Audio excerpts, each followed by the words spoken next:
के हवाले कर दी। आज भारत 80,000 करोड़ रुपयों का पेट्रोलियम आयात करता है। 80,000 करोड़ रुपए। हम 2014 के सितंबर तक 80,000 करोड़ रुपए जो देश के बाहर जा रहे हैं उसको गुजरात रोकने की क्षमता रखता है, और ये 80,000 करोड़ रुपया हिंदुस्तान के गरीब के काम आएंगे। However, new dreams and having a vision is not enough. And Gujarat is fortunate to have a dreamer, a visionary, who has the courage to take calculated risks and the grit to go that extra mile.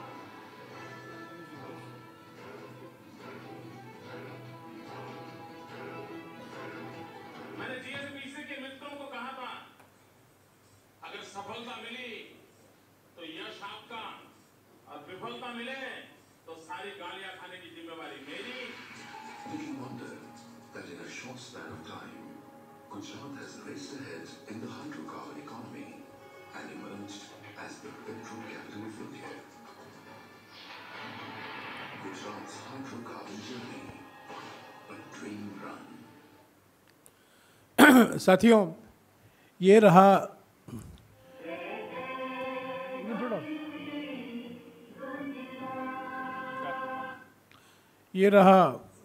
प्रधानमंत्री जो तब के गुजरात के मुख्यमंत्री थे। GSPC को लेकर उन्होंने गुजरात को और सारे भारतवर्ष को एक नया सपना दिखाया।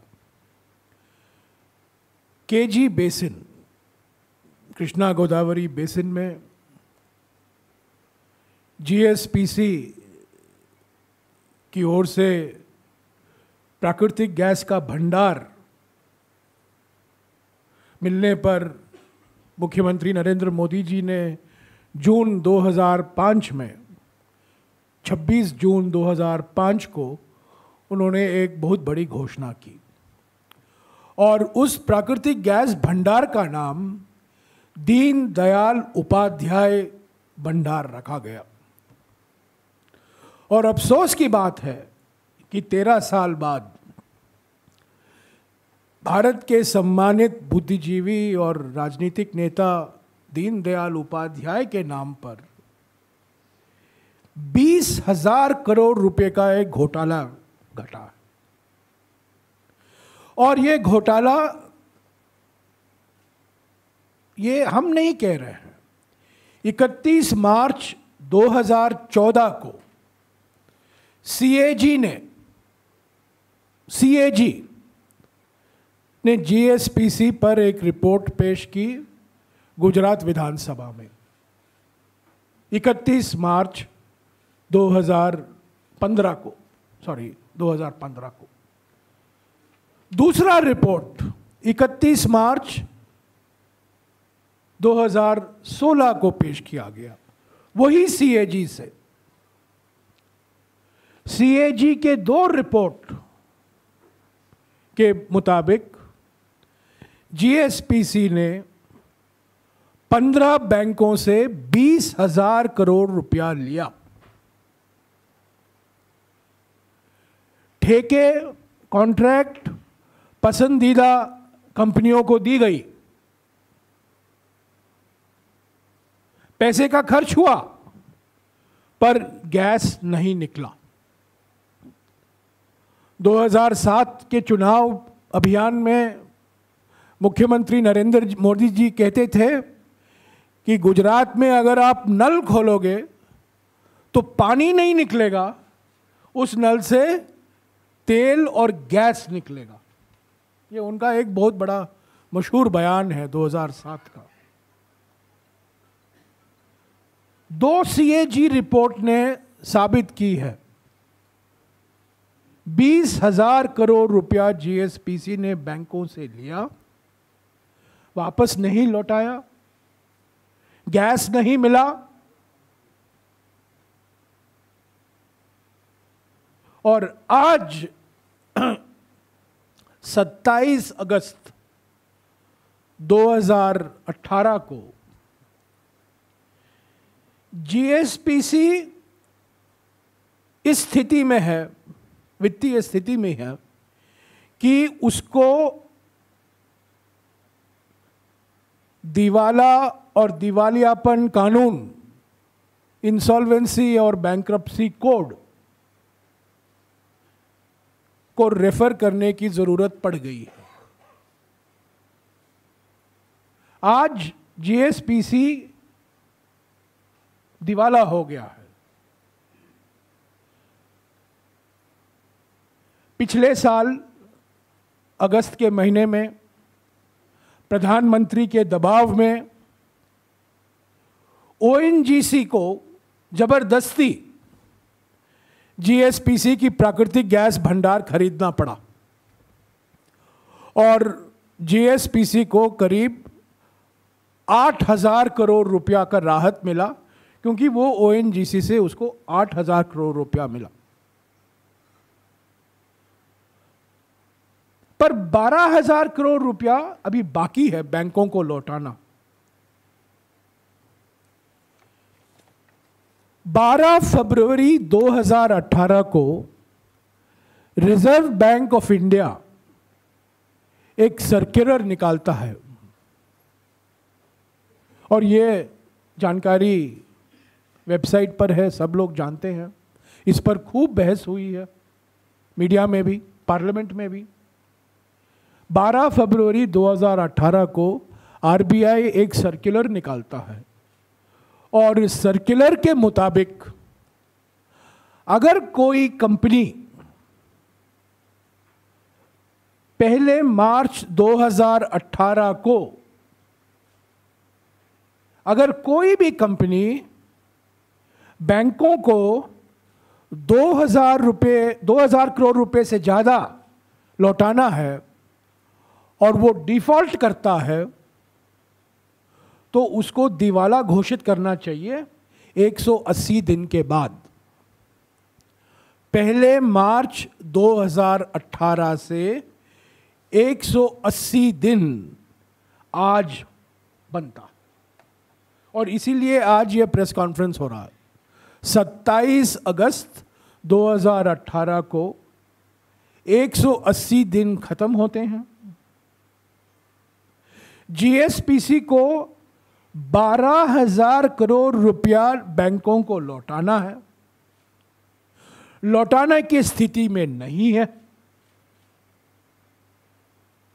और जो सबसे प्रमुख बैंक है, सबसे ज्यादा कर्जा उसी बैंक से लिया गया, वो स्टेट बैंक ऑफ इंडिया। अभी स्टेट बैंक ऑफ इंडिया को आज 5 बजे के पहले जीएसपीसी को दिवाला घोषित करना पड़ेगा। जीएसपीसी ने पिछले महीने स्टेट बैंक ऑफ इंडिया को एक दस्तावेज दिया और यह दस्तावेज की कॉपी करीब 15 पन्ने की एक दस्तावेज है। इसकी कॉपी आपको मिल जाएगी ईमेल में। Gujarat state petroleum corporation debt resolution plan, कर्जे का पुनर्गठन कैसे हो, इस पर कई सुझाव और कई प्रस्ताव जीएसपीसी के ओर से एसबीआई को पेश किया गया है। सबसे बड़ी बात यह है कि जीएसपीसी मानती है कि 12,000 करोड़ रुपए का कर्जा है, वो उसको लौटाने की स्थिति में नहीं है। या उसकी माफी होनी चाहिए या उसका पुनर्गठन होना चाहिए। और जीएसपीसी का एक और प्रस्ताव है कि कुछ ऋण, कुछ कर्जा गुजरात सरकार के विभिन्न कंपनियों में बांटा जाए। जीएसपीसी के नाम पर आप बैंकों से पैसा लेते हैं, जब ऋण वापस देने का मौका आता है, समय आता है और आप कर्जा चुकाने की स्थिति में नहीं है, तो आप अलग अलग कंपनियों को ढूंढते हैं। और जीएसपीसी ने एसबीआई को कहा है कि Gujarat State Financial Services GSFS, Gujarat State Financial Services और Gujarat State Investment Limited GSIL, 2 ऐसी कंपनियां हैं, उसको इस कर्जे का कुछ हिस्सा इन कंपनियों के नाम पर ट्रांसफर किया जाए। मैं नहीं जानता हूं कि स्टेट बैंक ऑफ इंडिया ने इस दस्तावेज पर क्या निर्णय लिया है, पर मैं ये जरूर जानता हूं कि 70 साल में पहली बार केंद्रीय सरकार ने हाई कोर्ट में RBI सर्कुलर के खिलाफ एक एफिडेविट फाइल किया। ये जो 12 फरवरी 2018 का सर्कुलर है रिजर्व बैंक का, जिसका मैंने जिक्र किया,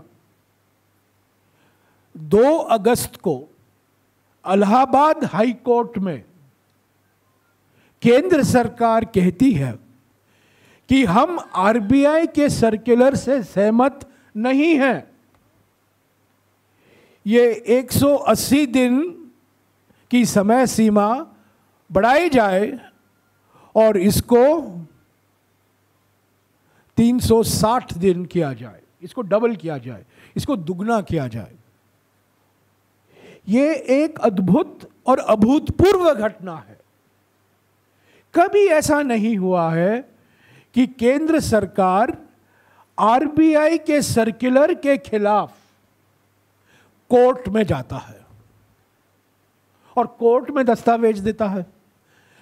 RBI और सरकार के बीच में विचार विमर्श होता है, मतभेद होते हैं, बातचीत होती है।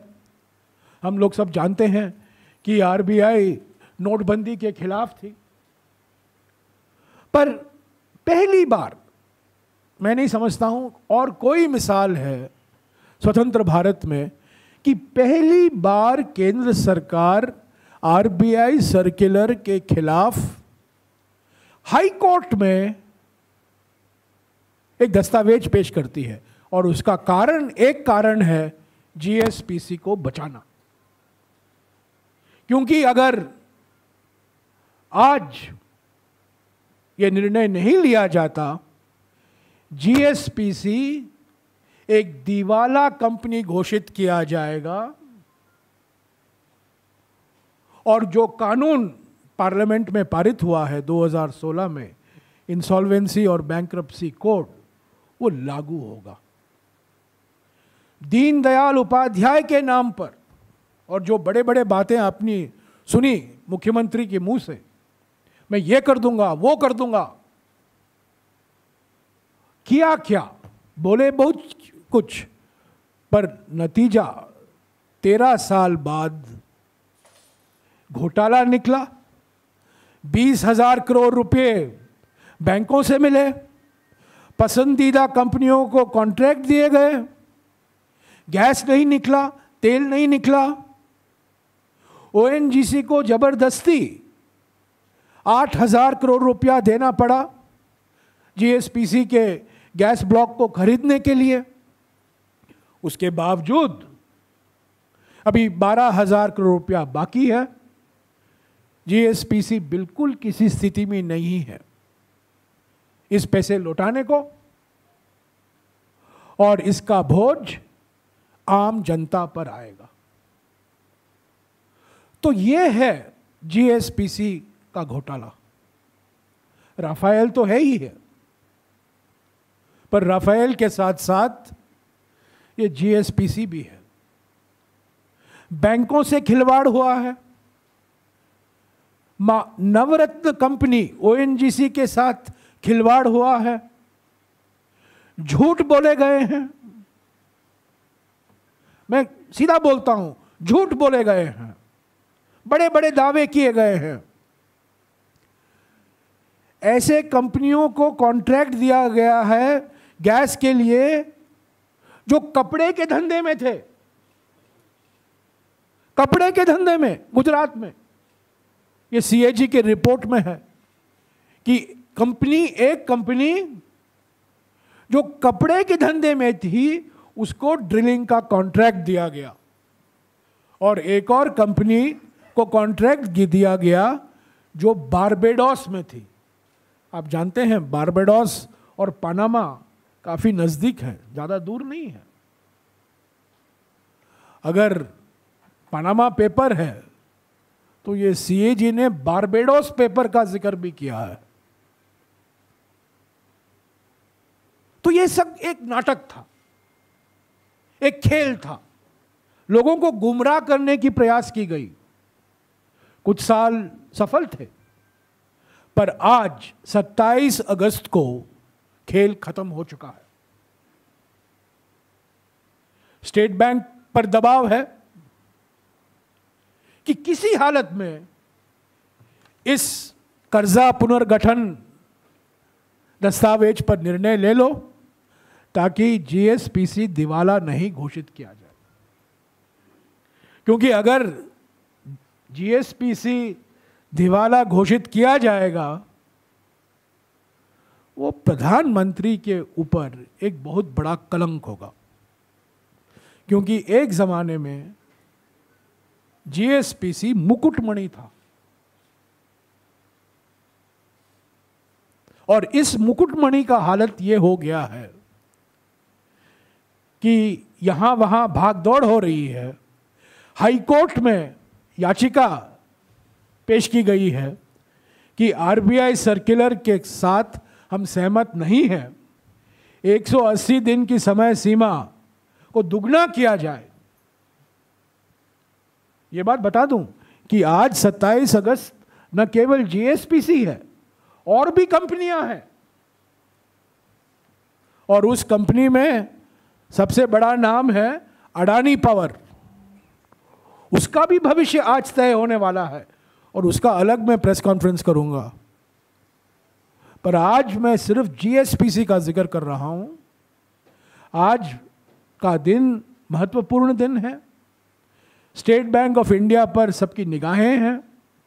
क्या स्टेट बैंक ऑफ इंडिया कानून के मुताबिक काम करेगा? क्या रिजर्व बैंक का सर्कुलर माना जाएगा, या प्रधानमंत्री के दबाव में एक बार फिर आरबीआई को कमजोर किया जाएगा और जीएसपीसी को किसी हालत में बचाने के लिए प्रयास की जाएंगे? ये बहुत महत्वपूर्ण मुद्दा है, और ये प्रधानमंत्री के प्राथमिकताओं पर, प्रधानमंत्री के नीतियों पर, प्रधानमंत्री के नियत पर कई सवाल उठ खड़े पड़ते हैं। इस पर प्रधानमंत्री ने कुछ कहा नहीं 2005 के बाद और 2007 के बाद। पर आज मैं कहना चाहता हूं, प्रधानमंत्री जी, आप चुप क्यों हैं? 2005 में आप गुजरात से आंध्र प्रदेश गए आपके कैबिनेट के साथियों के साथ जून के महीने में 2005 में, और वहां बड़ी घोषणा की कि ये प्राकृतिक गैस का भंडार दीन दयाल उपाध्याय के नाम पर हम देश को समर्पित कर रहे हैं। और दीन दयाल उपाध्याय के नाम पर 13 साल बाद एक महाघोटाला सीएजी ने किसका खुलासा किया है, वो महाघोटाला हमें देखने को मिल रहा है। और अभी अभी कुछ ही महीनों में दिवाली आने वाली है, दिवाली मनाएंगे, पर आज जीएसपीसी का दिवाला होगा।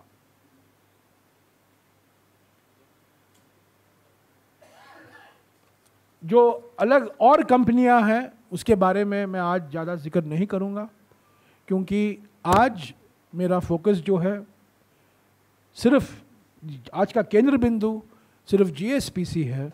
क्योंकि प्रधानमंत्री ने 2005 में, 2006 में, 2007 में और पिछले साल ओएनजीसी पर इतना दबाव डाल के जीएसबीसी को बचाने की पूरी प्रयास की थी, और इन सब प्रयासों के बावजूद आज हम ये देखने को मिल रहा है कि क्या आज देश का सबसे प्रमुख bank state bank of India, उसमें हिम्मत होगी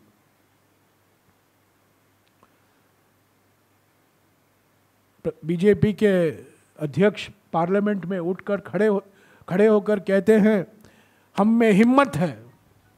मैं कहना चाहता हूं कि क्या आज स्टेट बैंक में हिम्मत है? आज 27 अगस्त 2018 को जीएसपीसी को कानून के मुताबिक दिवाला घोषित करेगा कि नहीं?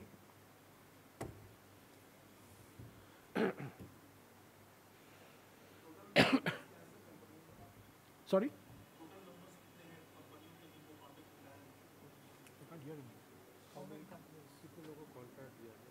ये 20,000 करोड़ रुपया 15 बैंकों से लिया गया था। एक तो ये हुआ, कॉन्ट्रैक्ट 4-5 कंपनियों को दी गई थी।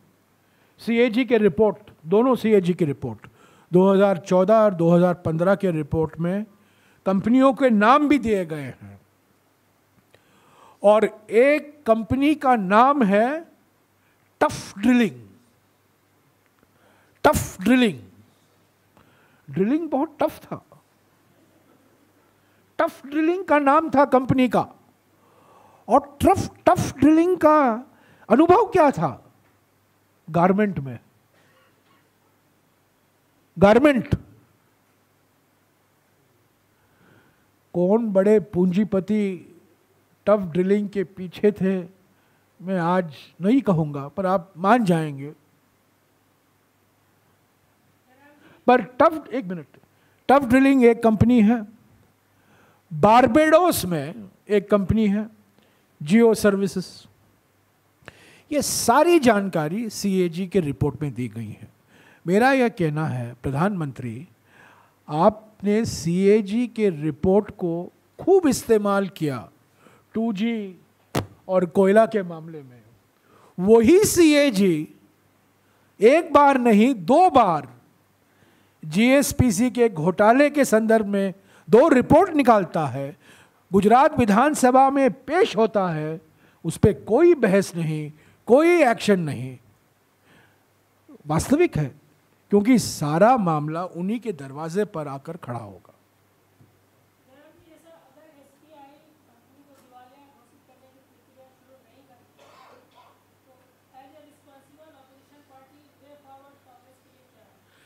देखिए, कानून क्या कहता है, ये जो 12 फरवरी 2018 का सर्कुलर आरबीआई कहता है कि अगर कोई कंपनी 1 मार्च 2018 को डिफॉल्ट में है, 180 दिन के बाद उसको दिवाला घोषित करना जरूरी है, आरबीआई ने कहा।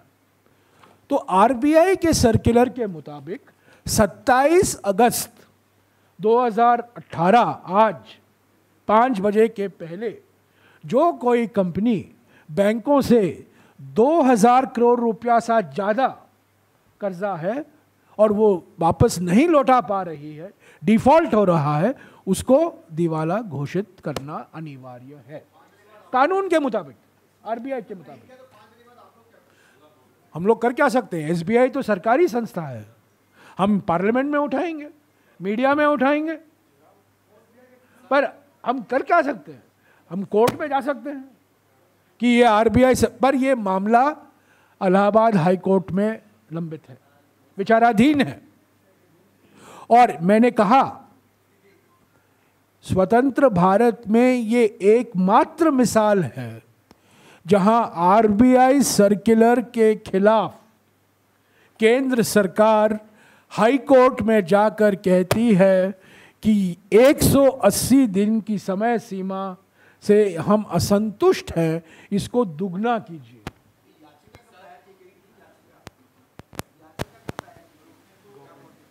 ये 2 अगस्त 2018 को केंद्र सरकार की ओर से, अच्छा कौन कौन सी कंपनियां हाई कोर्ट में गई हैं वो भी सुन लीजिए। ये हाई कोर्ट में के जाने के पीछे इंजन किसका है? अडानी पावर का है। तो ये हाई कोर्ट में गए, इलाहाबाद हाई कोर्ट में, कमाल है। मैं समझ सकता हूं गुजरात हाई कोर्ट, मैं समझता हूं supreme court, Allahabad high court में, वो भी क्यों? रिजर्व बैंक ऑफ इंडिया के सर्कुलर के खिलाफ। कभी ऐसा सुना है? कभी ऐसा हुआ है कि केंद्र सरकार आरबीआई के खिलाफ हाई कोर्ट में जाती है और हाई कोर्ट में कहती है कि हम इससे सहमत नहीं हैं? ये पहली बार। और नोटबंदी के बाद, नोटबंदी में आरबीआई को बहुत गहरा चोट पहुंचाया गया। ये दूसरा मिसाल है जहां आरबीआई को जानबूझकर आरबीआई के टांग काटे जा रहे हैं। इसका मतलब क्या है? आज 5 बजे के पहले एसबीआई क्या करेगा मैं नहीं जानता हूं, पर आज 27 अगस्त है, कुछ करना है। आज अगर कोई कंपनियां, हाँ सरकार ये कह सकती है कि यह मामला विचाराधीन है न्यायालय में, पर वो टेक्निकल है। आरबीआई सर्कुलर पर कोई स्टे भी नहीं है, कोर्ट ने स्टे नहीं दिया है। यह आरबीआई सर्कुलर आज भी जारी है। और ये आरबीआई सर्कुलर, ये मेरे लिए नहीं है, वेबसाइट पर भी है। पैरा 8 में साफ लिखा गया है कि 180 दिन के अंदर अगर चूक होता है, अगर डिफॉल्ट होता है 1 मार्च को, उसको दिवाला घोषित करना जरूरी है। और हमने कानून बनाया पार्लियामेंट में, 2016 में हमने कानून बनाया। और देखिए एक और बड़ी बात है, अगर जीएसपीसी दिवाला घोषित किया जाएगा तो एक नवरत्न कंपनी ओएनजीसी पर कितना गहरा चोट पहुंचेगा। 1 साल पहले प्रधानमंत्री और उनके वफादार सिपाही धर्मेंद्र प्रधान जी ने ओएनजीसी को जबरदस्ती 8,000 करोड़ रुपए देकर वो जीएसपीसी के गैस ब्लॉक खरीदना पड़ा। ओएनजीसी की बोर्ड नहीं चाहती थी, पर दबाव था सरकार का, मंत्री का, प्रधानमंत्री का। 8,000 करोड़ रुपए दिए गए। और मुझे तो समझ में नहीं आता कि जो लोग दीनदयाल उपाध्याय के गुण गाते हैं, जो दीनदयाल उपाध्याय का भजन करते हैं, दीनदयाल उपाध्याय के नाम को लेकर इतना बड़ा घोटाला हुआ है, उनको कुछ शर्म भी नहीं।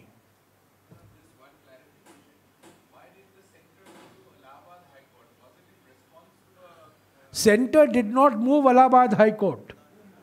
Independent power producers, private power companies, of which Adani Power is one of the more prominent power companies. Lot of private power companies approached the Allahabad High Court for a stay and review of the RBI circular. The Allahabad High Court asked the center for its response. On the 2nd of August 2018, the center said, we are not in agreement with the circular. We want this 180-day limit, which ends today, to be extended by another 180 days. This is the first time in independent India that Government of India challenges a circular of the Reserve Bank in a court. There are always differences between RBI and government. Always. There are different points of view, and it is natural. But publicly, in a court of law, so it is The challenge in the court came from private producers of power, and I am making this statement with a full sense of responsibility.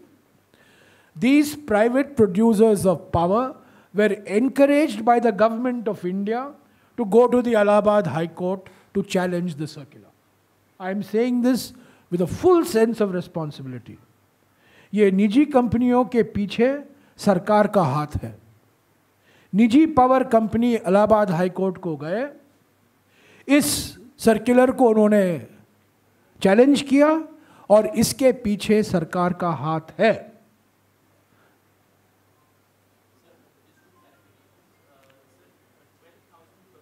Yes. Yes.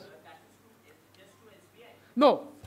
The total I have given you, you will get in your email, bank-wise. Let me read out to you how much is the... SBI is the lead bank. They owe SBI 1,200 crores. They owe Bank of India 470 crores. They owe Bank of Baroda 526 crores. Let us take the bank, the Prime Minister's favorite bank, Punjab National Bank. Punjab National Bank, they owe 292 crores. So Punjab National Bank is not just Nirav Modi and Mehul Choksi, it is also GSPC. Now, which are the other big banks? Indian Bank, 764 crores. Then, so total they owe, the total loan outstanding as of 31st March 2018, 12,519 crores. 12,519 crore का कर्जा है 31 मार्च 2018 को. ये आंकड़े GSPC ने इस दस्तावेज में पेश किया है. ये दस्तावेज एसबीआई को पिछले महीने दिया गया था. या एक minute, 1 second.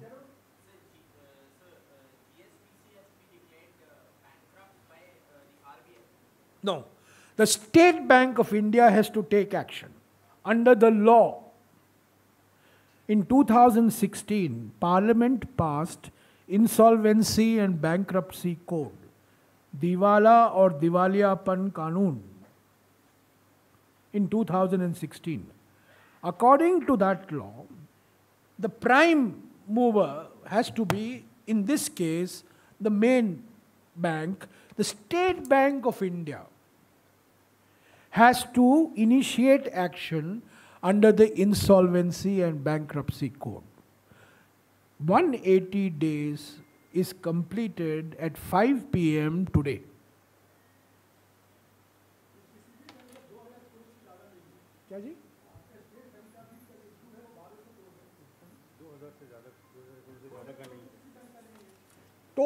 Total has to be more than 2,000. RBI circular में कहा गया है टोटल कर्जा सभी बैंकों को मिलाकर, एक बैंक के लिए नहीं, सभी बैंकों को मिलाकर अगर 2,000 करोड़ से ज़्यादा होगा तो आपको ये 12,000 करोड़ रुपये हैं. एक बैंक के साथ आपका 1,200 हो सकता है, 1,000 हो सकता है, पर अगर टोटल 2,000 करोड़ रुपये से ज़्यादा है तो एक्शन लिया जाएगा.